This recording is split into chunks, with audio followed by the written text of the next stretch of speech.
स्वागत है बच्चे आपका विनायक एकेडमी में।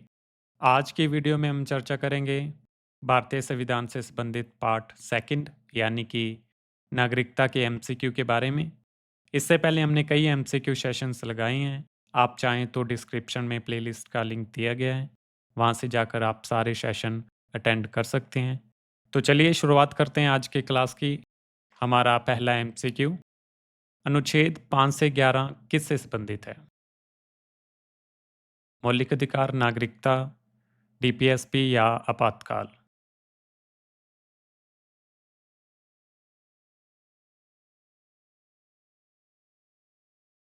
क्या आएगा ऑप्शन सेकंड, नागरिकता। नागरिकता के विषय में संसद को कानून बनाने का अधिकार किस भाग में है? क्वेश्चन वही है, लेकिन उनको थोड़ा घुमा फिरा कर बनाया गया है। आप ध्यान से पढ़ोगे तो समझ आ जाएगा।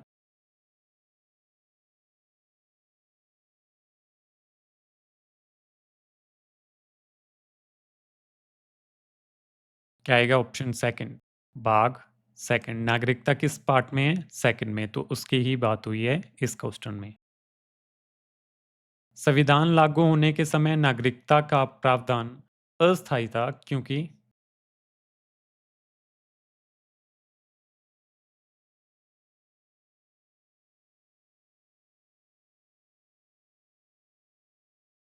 क्या आएगा ऑप्शन फर्स्ट, बाद में संसद कानून बनाएगी। क्योंकि उस वक्त प्रॉपर कानून नहीं बनाए गए थे, तो बाद में संसद इस पे कानून बना लेगी। इसलिए जो नागरिकता का प्रावधान अस्थायी था। भारतीय संविधान का भाग सेकंड किस विषय को स्पष्ट करता है?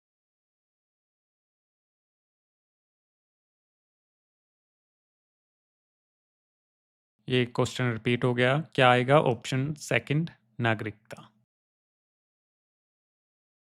विदेश में रहने वाले भारतीय मूल के व्यक्ति नागरिक बन सकते हैं यदि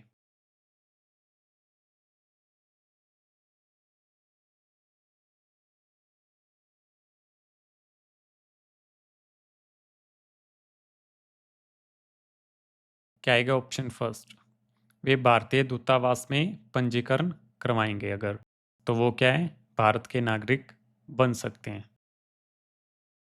संविधान लागू होने के समय भारत में निवास करने वाला व्यक्ति नागरिक माना गया यदि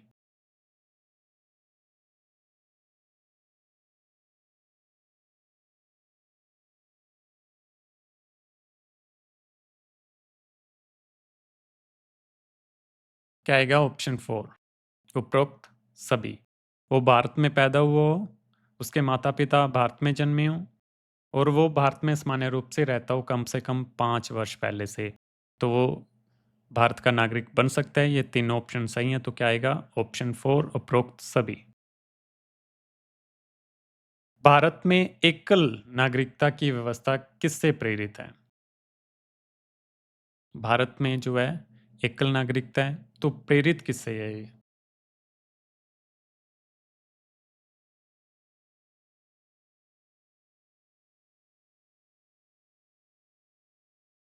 किससे है? ऑप्शन सेकंड, ब्रिटेन से।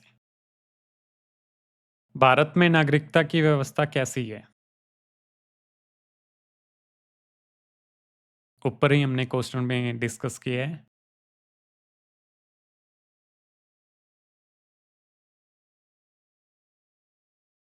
क्या आएगा ऑप्शन सेकंड, एकल नागरिकता।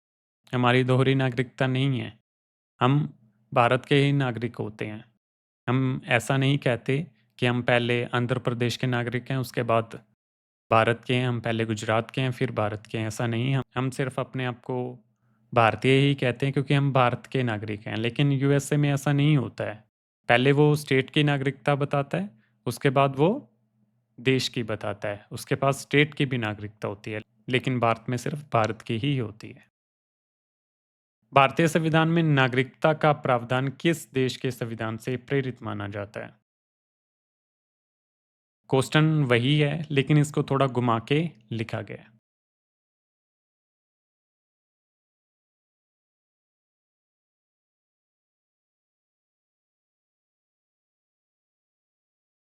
हमने किस देश से जो एकल नागरिकता बोरो की थी? ब्रिटेन से, तो इसका भी आएगा ऑप्शन सेकंड ब्रिटेन। संविधान के प्रारंभ में नागरिकता का निर्धारण किस आधार पर किया गया था? धर्म के आधार पे, भाषा, जन्म, निवास या मूल या जाति?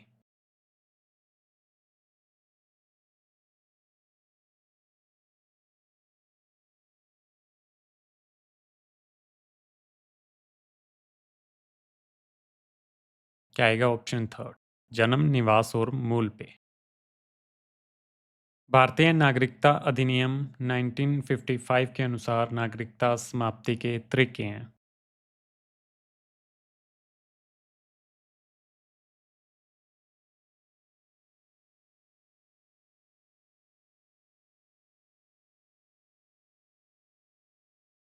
क्या आएगा ऑप्शन फोर, उपरोक्त सभी। त्याग, समाप्ति, वंचन, ये सारे ही जो तरीके हैं समाप्ति के हैं, नागरिकता समाप्ति के।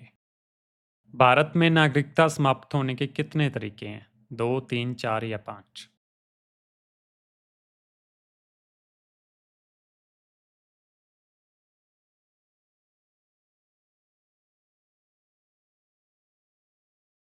हमने ऊपर ही बात की है, त्याग, समाप्ति और वंचन, ये तीन ही तरीके हैं जो नागरिकता समाप्त करने के, तो इसका आएगा ऑप्शन सेकंड थ्री। भारत में नागरिकता किस सिद्धांत पर आधारित है?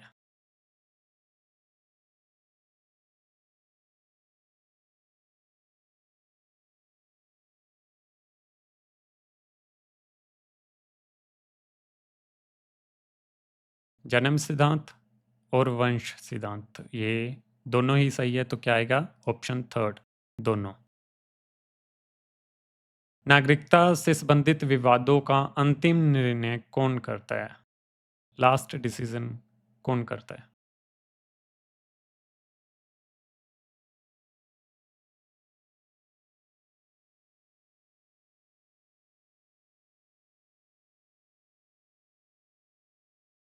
क्या आएगा ऑप्शन सेकंड, न्यायालय। भारतीय नागरिकता अधिनियम में संशोधन कब कब हुए हैं?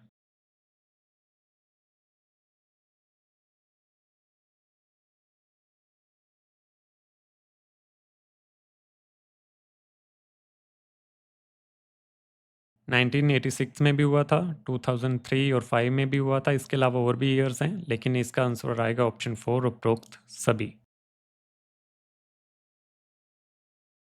भारतीय संविधान में नागरिकता का विषय किस सूची में आता है?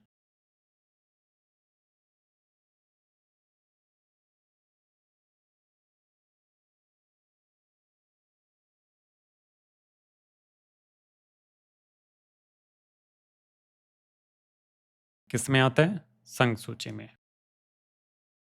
क्योंकि राज्य सूची में ये विषय हो ही नहीं सकता, क्योंकि जो नागरिकता सिटीजनशिप का मुद्दा है वो केंद्र का है, तो ये संघ सूची में ही आएगा। इसमें कोई राज्य का कोई रोल नहीं है। भारतीय नागरिकता अधिनियम 1955 के अनुसार नागरिकता प्राप्त करने के कितने तरीके हैं? हमने छोड़ने की बात की थी, वो तीन तरीके थे। अब प्राप्त करने के कितने तरीके हैं?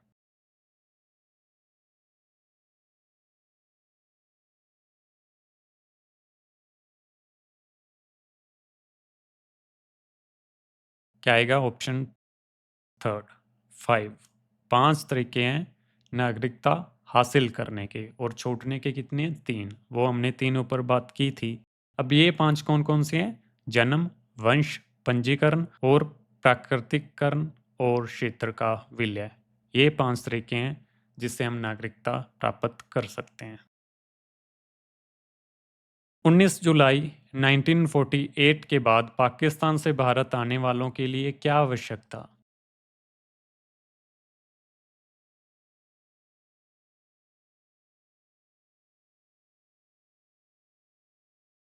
ये काफ़ी डीप क्वेश्चन है।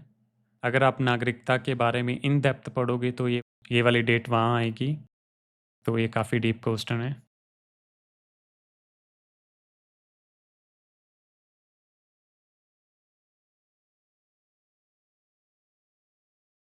इस डेट को या इस डेट के बाद से जो पाकिस्तान से भारत आने वाले लोग थे उनको क्या करवाना पड़ना था?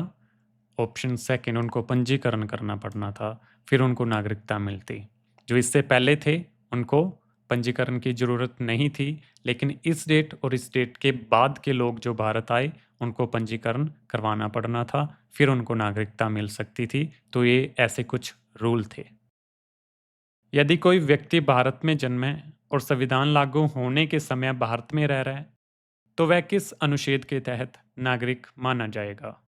ये भी इन डेप्थ क्वेश्चन है, क्योंकि बड़े एग्ज़ाम्स में जो है थोड़े इन डेप्थ क्वेश्चन आते हैं। तो बड़े एग्ज़ाम के लिए भी ये सेशन बहुत इम्पोर्टेंट है।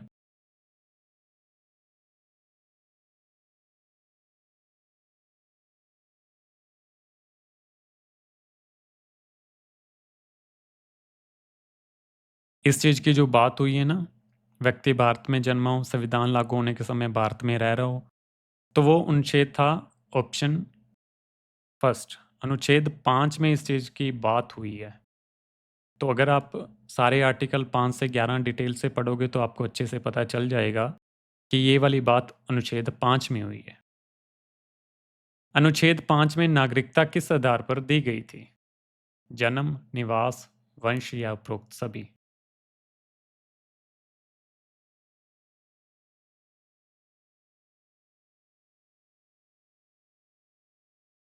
क्या आएगा? उपरोक्त सभी, ऑप्शन 4। इन तीनों तरीकों से जो नागरिकता हमें मिल सकती है, अनुच्छेद 5 में इस चीज़ की बात हुई है, तो इससे संबंधित एमसीक्यू था। तो ठीक है बच्चे, आज के जो हमारे 20 एमसीक्यू पूरे होते हैं। मिलते हैं अगली क्लास में, अगले सेशन में। आज के लिए इतना ही। बहुत बहुत धन्यवाद।